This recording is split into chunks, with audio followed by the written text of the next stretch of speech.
La Unión Europea avanza hacia el colapso. La revista norteamericana American Conservative ha revelado que los líderes europeos en Bruselas malgastaron el dinero de los europeos en el conflicto en Kiev, ya que este dinero habría servido para paliar los efectos de la crisis energética que actualmente viven los países del viejo continente. Y no solamente ello, sino que también estaría escondiendo información de los europeos en una nueva recaudación cuantiosa de dinero para Ucrania. Y estaría haciendo esto con la finalidad de evitar un mayor descontento social o una convulsión social en Europa. Escuchemos el informe.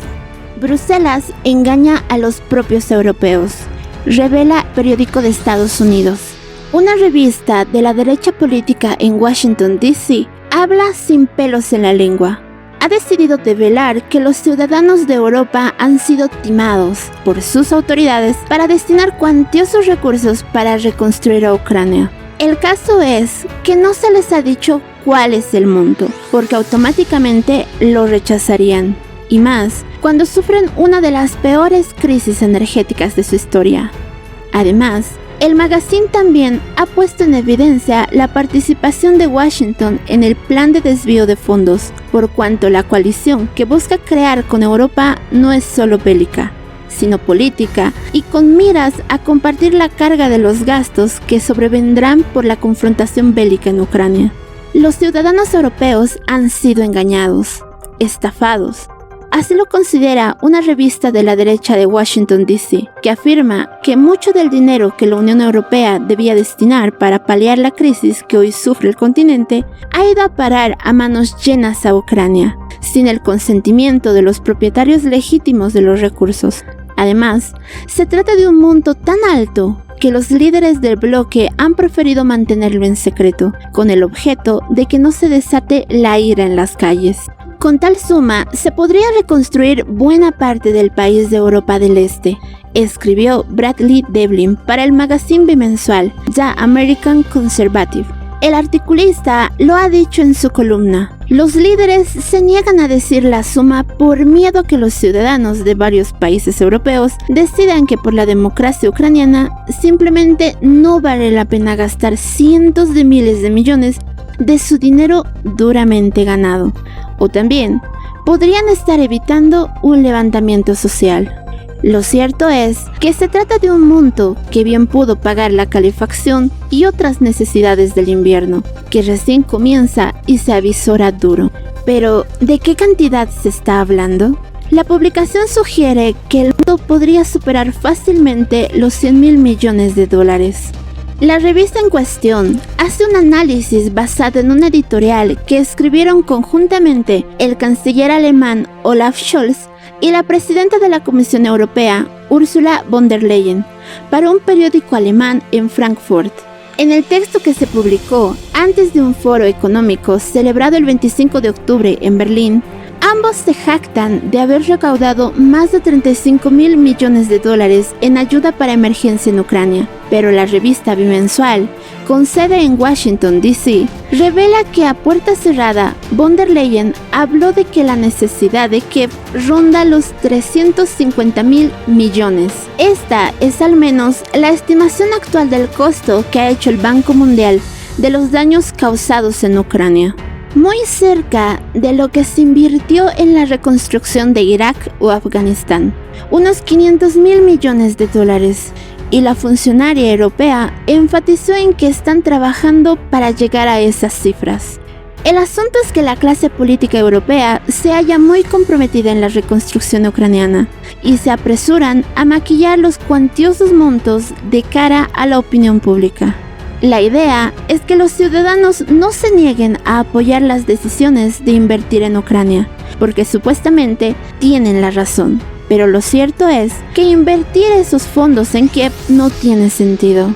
Sin embargo, los líderes pretenden convencer a las masas con la narrativa del coraje de Ucrania para imponer la ayuda en la reconstrucción de ese país. Para ello, han recurrido a expertos y a la comunidad internacional en aras de hacer calar el mensaje. Pero The American Conservative señala que todo el proceso se ha adulterado. Desde la reunión para hablar sobre cómo iniciar un diálogo, el propio diálogo y el producto final, la recaudación, que califica de algo intrincado, sin sentido e impracticable, tanto como el proceso que lo creó, resalta la publicación. Que en su editorial, Scholz y von der Leyen insisten en que la forma de la reconstrucción determinará qué país será Ucrania en el futuro. También echa mano de algunas preguntas retóricas. ¿Un Estado constitucional con instituciones fuertes? ¿Una economía ágil y moderna?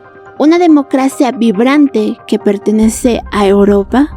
El caso es que el columnista Bradley Devlin señala que es obvio que la respuesta a cada una de estas preguntas es sí. Pero sucede que las interrogantes pueden entrar en conflicto entre ellas. Si alguien se pregunta por qué se ha comprometido Occidente en garantizar que las instituciones de Ucrania se mantengan sólidas, surgirán cuestionamientos éticos. Están, por ejemplo, las divisiones dentro del bloque comunitario.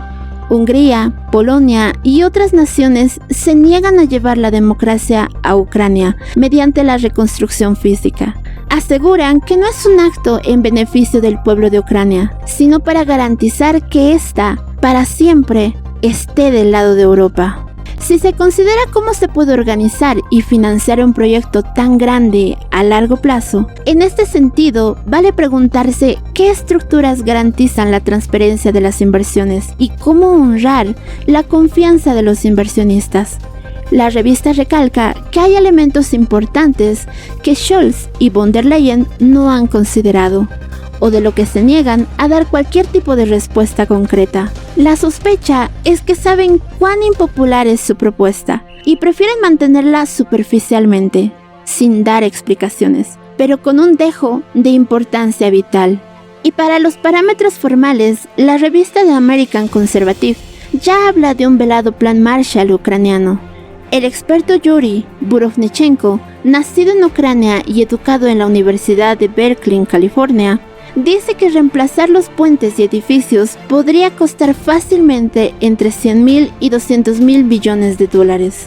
Burovnichenko aporta además que otros costos asociados con una reconstrucción de Ucrania al estilo del Plan Marshall podría aumentar las cifras mucho más. Se hablan de entre 500.000 millones y hasta el billón de dólares. Esto colocaría los esfuerzos a los niveles, por ejemplo, de reconstruir Irak o Afganistán. Otras estimaciones también anticipan que el costo de reconstruir Ucrania costaría mucho más que la cifra de 350.000 millones de dólares propuesta por el Banco Mundial. La Escuela de Economía de Kiev estimó a finales de mayo que las pérdidas totales de infraestructura ascendían a los 600.000 millones de dólares. Se trata de la misma entidad que dice que cada semana que pasa ocurren pérdidas de alrededor de 4.500 millones en daños relacionados con el conflicto. Dice The American Conservative que si sus cálculos son correctos, entonces en los últimos 5 meses se han causado otros 100.000 millones en daños. Eso, al final de cuentas, dará como resultado una cifra sin fin. Expresa el columnista Bradley Devlin que la cifra seguirá aumentando, porque en lugar de reunirse para encontrar soluciones pacíficas y lidiar con las respectivas realidades políticas y económicas que enfrenta Kiev, sus patrocinadores y Moscú, los líderes mundiales atizan una mayor confrontación. Creen estar absolutamente seguros de que el Kremlin será derrotado, porque el liberalismo y sus conceptos de justicia social, ambientalismo y democracia no toleran ningún resultado diferente, señala Devlin. Al mismo tiempo que califica todo ello como una realidad aterradora, también cataloga a las élites europeas como una clase incompetente que hace mucho tiempo se olvidó cómo construir casas, mucho menos un país entero. No obstante, todavía tienen el poder político y económico para aventurarse a hacerlo, aún a costa de los resultados, sean buenos o malos. La misma revista, en otro reportaje, señala que Europa podría estar siendo usada por la administración de Biden. Desde la Casa Blanca se está tratando de conformar una coalición antirrusa, no solo de dimensiones bélicas, sino también estratégicas, y la reconstrucción de Ucrania y su puesta a punto en favor de Occidente entra en este parámetro. El exdirector de inteligencia de la Potencia del Norte, David Petraeus, señalaba en fecha reciente que Washington construye una coalición de los dispuestos por razones políticas. Agregó que el despacho oval anticipa un compromiso intensivo en recursos y necesita aliados regionales para compartir la carga, y Europa parece ser sin duda el socio más dispuesto. Suscríbete a mi canal para recibir más videos.